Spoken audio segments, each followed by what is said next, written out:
Ahora quiero hablarle acerca de una iglesia con enfoque de reino. Una iglesia con enfoque de reino. Muy bien.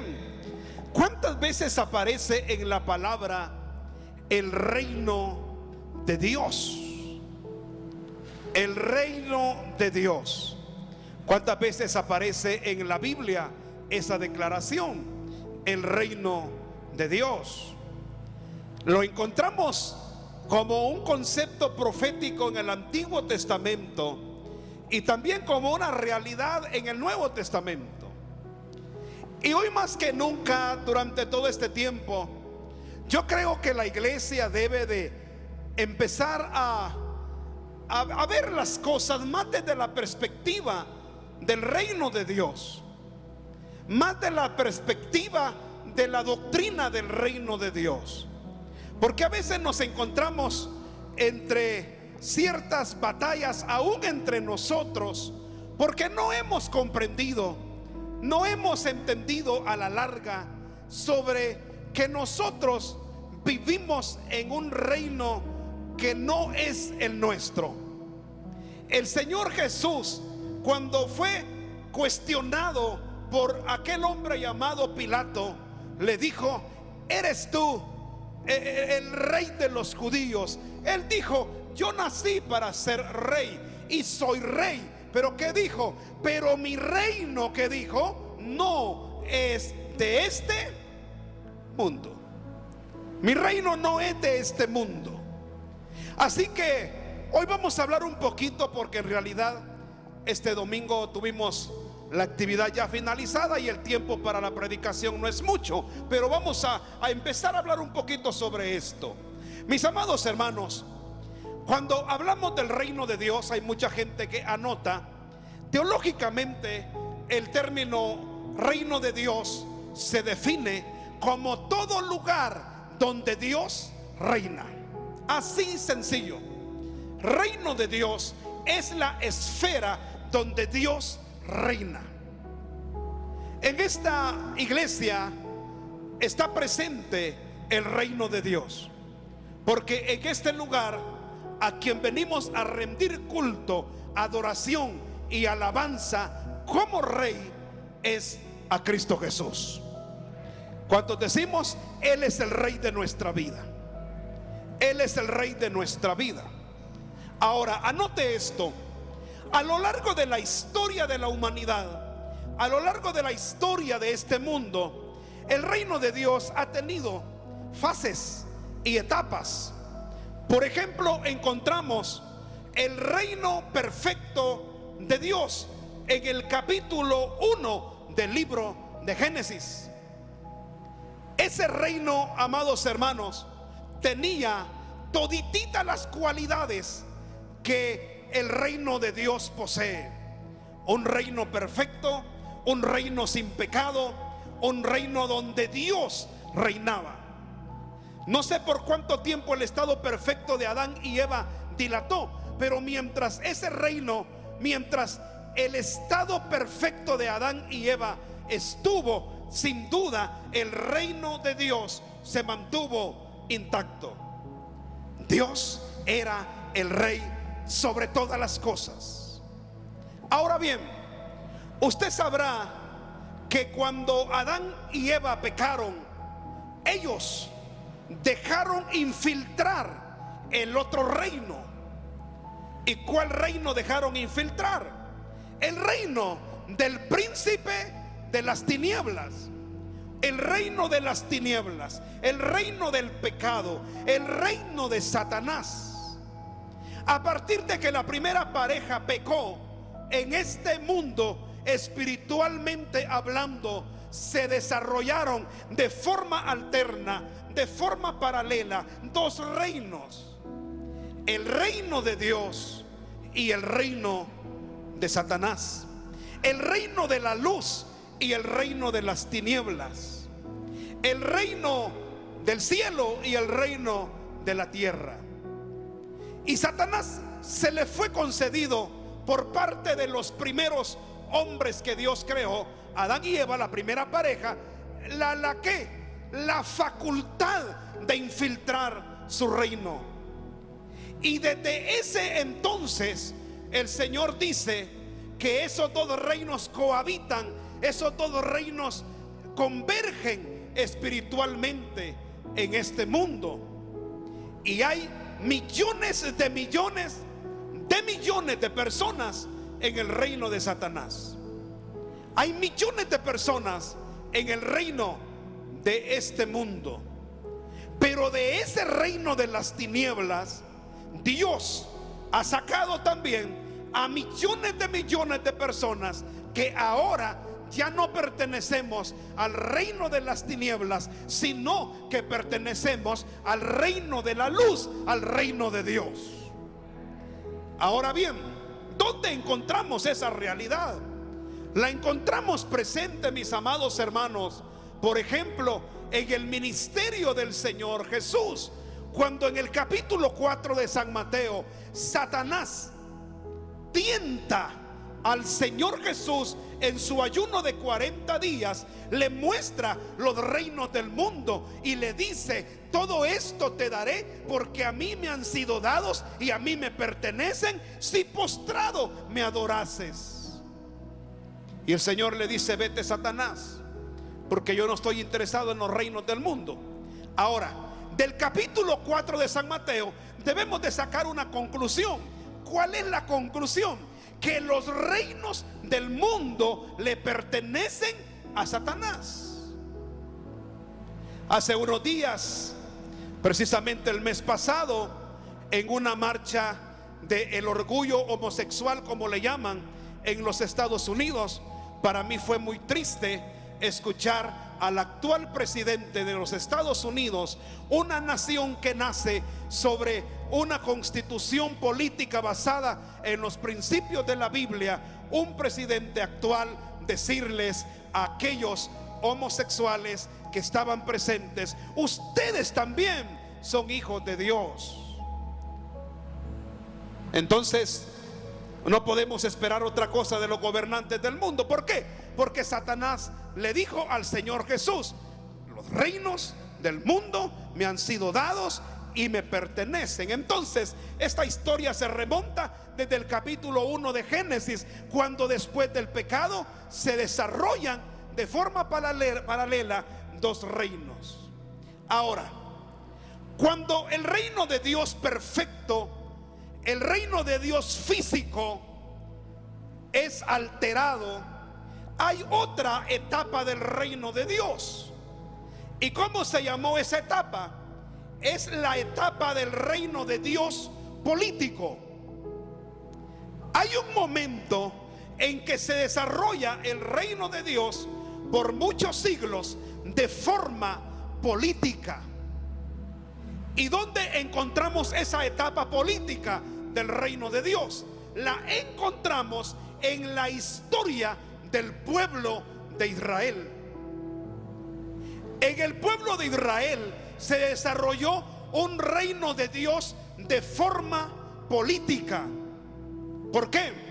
Porque el reino de Israel, el pueblo de Israel, nace como una nación teocrática. Es decir, el pueblo de Israel no tenía rey, no tenía gobierno, no tenía parlamento, no tenía presidente, no tenía legislador. ¿Por qué? Porque Jehová era el rey de ellos. En ese tiempo vivieron teocráticamente en el desierto, vivieron teocráticamente en la tierra prometida, vivieron teocráticamente en el tiempo de los jueces, hasta que viene el pueblo de Israel y pide ser un reino monárquico como todas las naciones. Y en el primer libro de Samuel encontramos que el pueblo de Israel por primera vez le dijeron a Samuel: ponnos un rey como tienen todas las naciones. Y Dios les empezó a permitir reyes, pero él seguía siendo el que cambiaba y ponía los reyes. El reino político del reino de Dios se desarrolló en el tiempo del pueblo de Israel.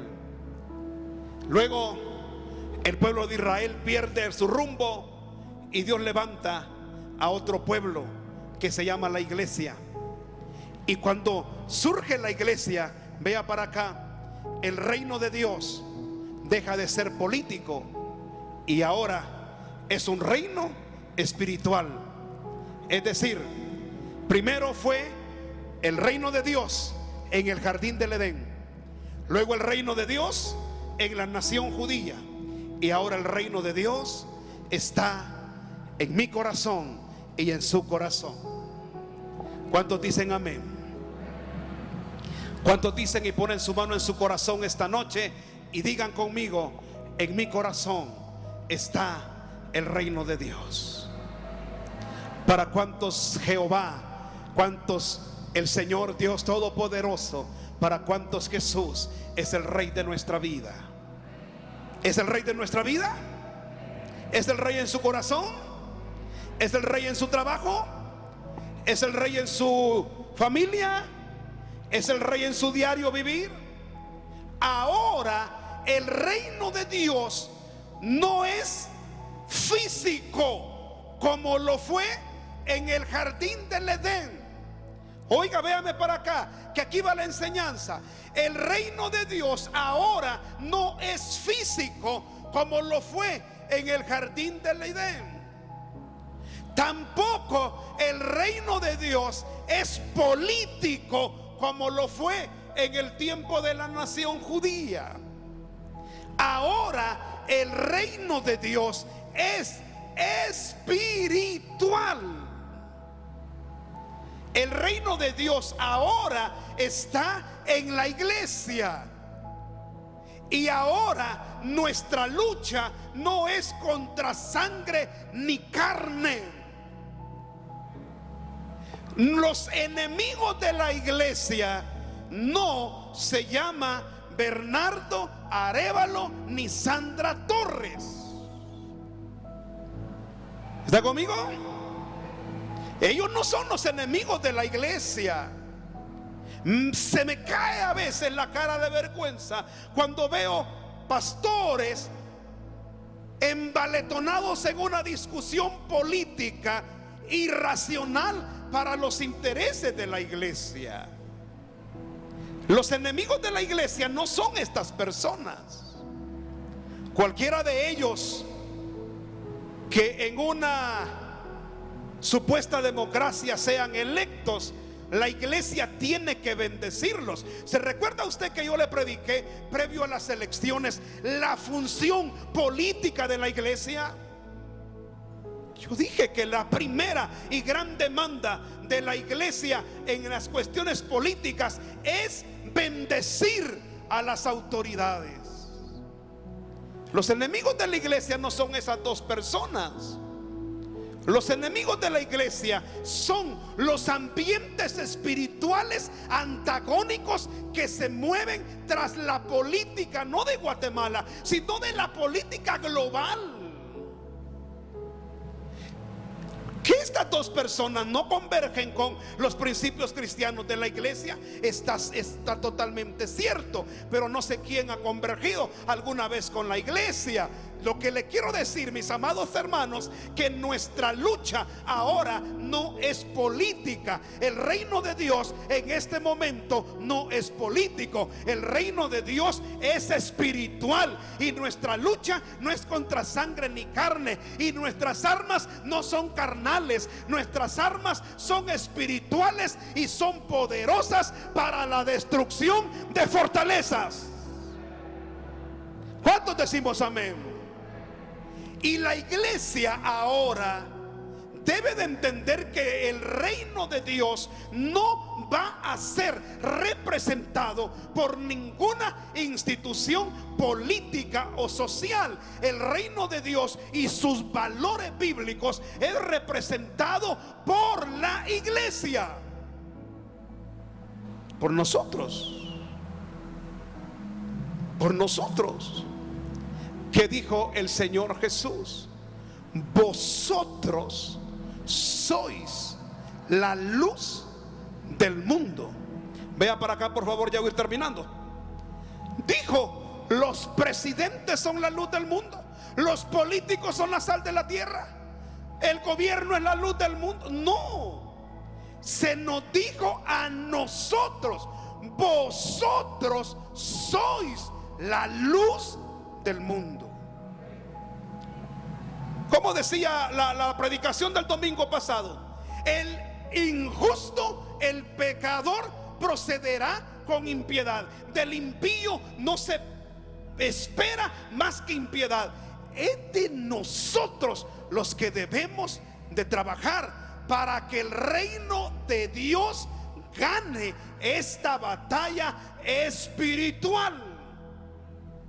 Porque me abordó una hermana de la iglesia y me dijo: mire que si gana cierto partido, esto se va a desmoronar, esto se va a destruir, Guatemala llegará a ser maldición. Y que no, hombre, tranquila, le dije. Tranquila, tranquila. Jehová está en su trono. ¿Cuántos pueden decir esta noche conmigo: Jehová está en su trono? ¿Sabe cuándo Jehová se levantará de su trono? Cuando nos dé la bienvenida en el cielo, cuando su iglesia llegue redimida y limpia, amén, con sus vestiduras limpias. Decimos aleluya. Pero Él sigue al control de las cosas. Ahora bien, de los políticos no se puede esperar que nos apoyen en esta lucha santa y moral, porque ellos van a ir de mal en peor. Voy a decirle algo: el reino de Dios ahora es espiritual. Ahora quiero que sepa que tanto a Daniel como a Zacarías, como a los profetas que se les reveló el futuro, y tanto a Juan, el que recibe el Apocalipsis, nos tienen una linda noticia. Al final de los tiempos, al final de los tiempos, el reino de Dios vuelve a su estado original. Bueno, quizá yo no me di a entender en esta hermosa hora. Se lo voy a repetir para que usted no vaya a quedar mal delante de Dios. Vea para acá, hermanas y hermanos, al final de los tiempos, el reino de Dios vuelve a su estado original. ¿Cuántos dicen amén a eso? Aleluya. Dice Apocalipsis: gozaos y alegraos, porque el Señor Todopoderoso reina. Aleluya. Al final de los tiempos, el reino de Dios vuelve a ser el reino perfecto y el reino físico, como lo fue en el jardín del Edén. Ese reino de Dios regresa a la tierra. Ese reino de Dios regresa siendo Jesús, el Hijo de Dios, el Rey de Reyes y Señor de Señores, el que reinará desde Jerusalén toda la tierra. Ese reino de Dios escatológicamente tiene dos fases. Número uno, la fase previa o de ensayo que conocemos como el reino milenial, los 1000 años. Y la segunda fase, que ya no es la fase previa ni ensayo, sino la fase permanente. Como cuando, como en la eternidad, cuando Juan dice: vi un cielo nuevo y una tierra nueva. Decimos amén, porque el cielo y la tierra que existieron no existían jamás. Ya no existían. Y dice la Biblia que habrán dos Jerusalén: la Jerusalén terrenal y la Jerusalén celestial. Y no habrá necesidad de sol, porque la gloria de Dios iluminará este mundo, y será llena toda la tierra de su gloria. y se cubrirá como las aguas cubren el mar. ¿Cuántos decimos amén? Mis amados hermanos, al final de los tiempos el reino de Dios vuelve. Ya no habrá pecado, ya no habrá nada de lo que hoy existe. Solo Dios y la congregación de sus santos escogidos. 4 etapas del reino de Dios: su etapa perfecta y física, su etapa política, su etapa espiritual y su etapa eterna. El reino de Dios permanecerá por siempre y para siempre. El reino de Dios permanecerá por siempre y para siempre. Aquí, en el reino de las tinieblas, le podrán promulgar, aprobar, autorizar y promover leyes contrarias. Le podrán poner oposición, le podrán presentar batalla. El reino de las tinieblas se podrá levantar y quizás en algún momento pensar que el reino de Dios será derrotado, pero ni la persecución, ni la muerte, ni la espada, ni lo presente, ni lo porvenir, ni desnudez, ni hambre, ni sed, ni nada van a detener el camino de la iglesia triunfante. ¿Por qué razón? Porque la promesa es que ni las puertas del infierno prevalecerán al paso de la iglesia de Cristo Jesús. ¿Le puede dar un aplauso al Señor? Somos el reino de Dios. Somos el reino de Dios. Somos el reino de Dios. Déjenme estos 5 minutos, los hermanos de la música se vienen. Quiero pedirles que analicen en esto. El reino de Dios se ha alimentado a través de la historia. ¿Sabe por quién se ha alimentado el reino de Dios? El reino de Dios se ha alimentado de familias. De familias. A veces pienso pedirle perdón a Dios, porque la iglesia en los últimos años se ha acostumbrado a que los gobiernos sean condescendientes, les protejan. La iglesia se ha acostumbrado a que el Estado sea benefactor y protector de la iglesia. Y hoy que aparecen 2 posibilidades reales de gobiernos, enemigos prácticos y teóricos de la iglesia, un sector de ellos se aflige y dicen: ¿y si viene la persecución? ¿Y si ya no nos dejan hacer cultos? ¿Y si cambian las leyes? ¿Y si esto y el otro? Porque hemos visto siempre a los gobiernos como la esperanza humana de protección. Y durante los primeros 320 años de la iglesia, los gobiernos de aquel entonces fueron los peores enemigos de la iglesia. Emperadores como aquel hombre llamado Nerón, Calígula, Domiciano, Diocleciano, muchos de esos eran arréssimos enemigos de la iglesia. Y aún en esos 320 años de la historia, la iglesia no desapareció. Diga amén, por favor. La iglesia enfrentó la persecución no ideológica, por lo que la gente teme es una persecución ideológica, política ideológica. No, la iglesia se enfrentó a una persecución real de muerte y no desapareció, porque la iglesia es el pueblo de Dios, porque la iglesia tiene su base en Cristo Jesús. Ahora lo que le quiero decir, mis amados hermanos, es que la iglesia no tiene por qué depender de los gobiernos, porque la iglesia, el pueblo de Dios, históricamente en la palabra ha dependido de las familias. ¿Quién se salvó del diluvio? Un hombre recto y su familia. ¿Con quién Dios trató para formar una nación? Con un hombre llamado Abraham y su familia. Las familias. ¿De dónde vino el Señor Jesús?